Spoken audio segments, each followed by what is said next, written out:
yaadamni Smart Adaamaa eegalame akka galma ga'uuf tumsa addaan hin cirne ni taasifna jedhan Daayireektarri Taantuu Tajaajila Nageenyaa fi Odeeffannoo Biyyaalessaa Aadde Tigist Hamiid.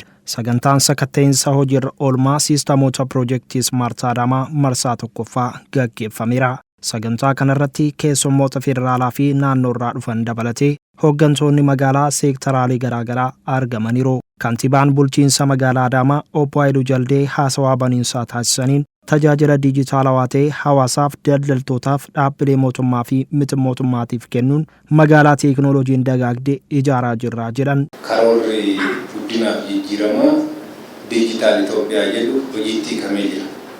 Haaluma kana bu'uura godhachuun akka magaalaa keenyattis adeemsota darban fooyyessuun karoorota keenya milkeessuuf yaaliin godhamu akka jiruun ta'e hojii kamuu milkeessuuf kallattii muummeen keenya kaa'anii Itoophiyaa har'aa hoogganuuf fedhii keenya fuulduraa milkeessuuf adeemsa darbee qofa hin danda'amu kan jedhu ifoomeera. Kanaaf yaadamoota haaraadhaan hojii keenya utubuun yaadamoota jajjaboo ta'an burqisiisuun hojiitti kun baay'ee murteessaa akka ta'e ifoomaa dhufeera jechuudha.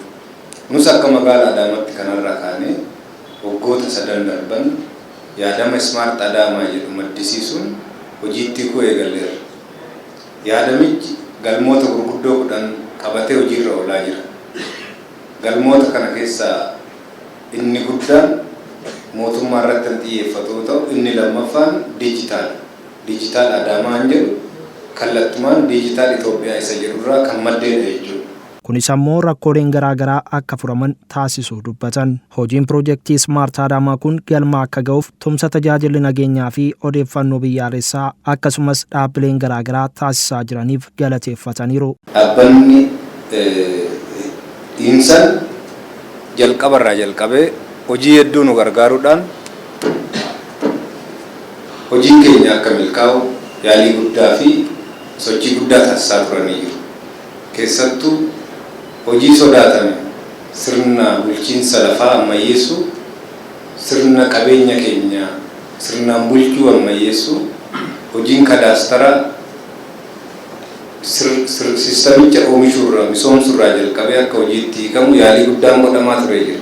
Sagantaa kanaan hojiirra oolmaa siistamoota Smart Adaamaa irratti mariin gaggeeffameera.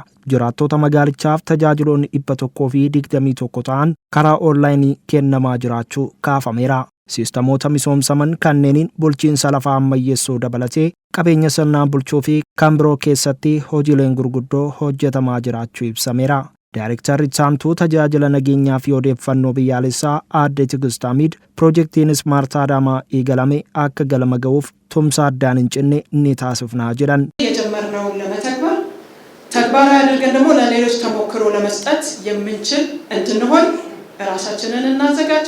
እንደ ቢሮ ሁሉም ነገር ዝግጁ ሆኖ ልክ ክብርት እንዳለችው እኛም ካጠገባችሁ ይሄንን ለማስተግበር እያጣጣም ችግር ቢኖር እንኳን እያጣጣምን እያስተካከልን ለማሻገር እንጂ ወደ ኋላ ላለመመለስ ዝግጁነታችንን ለመግለጽ ነው።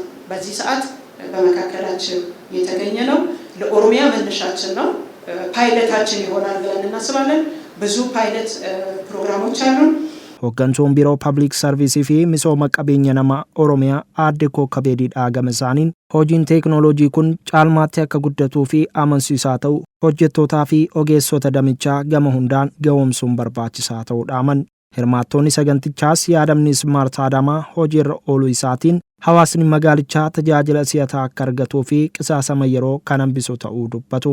Kanas tumsuun ga'ee nama hundaa ta'uu himaniiru. Adeemsa baratame keessaa bahamee gaafa adeemsa haaraa tokkotti galtu dhimmoonni baay'een gufuu ta'uu sanniin hunda bira darbamee waggoottan darban hojii hojjetameen sadarkaa kanarra akka ga'u dhaabbileen adda addaa insaa dabalatee gahee isaanii waan ba'aniif koolaaboreetiivii hojii hojjetameen as ga'uun isaa waan gaariidha waan ta'eef tajaajila argatu san irratti illee amantaa guddaa uumaa jechuudha.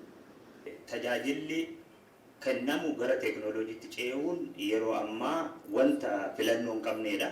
Sababni isaa fedha abbaa dhimmaa baay'achaa deemu keessummeessuudhaaf dirqama gara teekinooloojiitti ce'uutu namarraa eegama. Kanaaf waan jiru kana jajjabeessuun gaariidha jechuudha.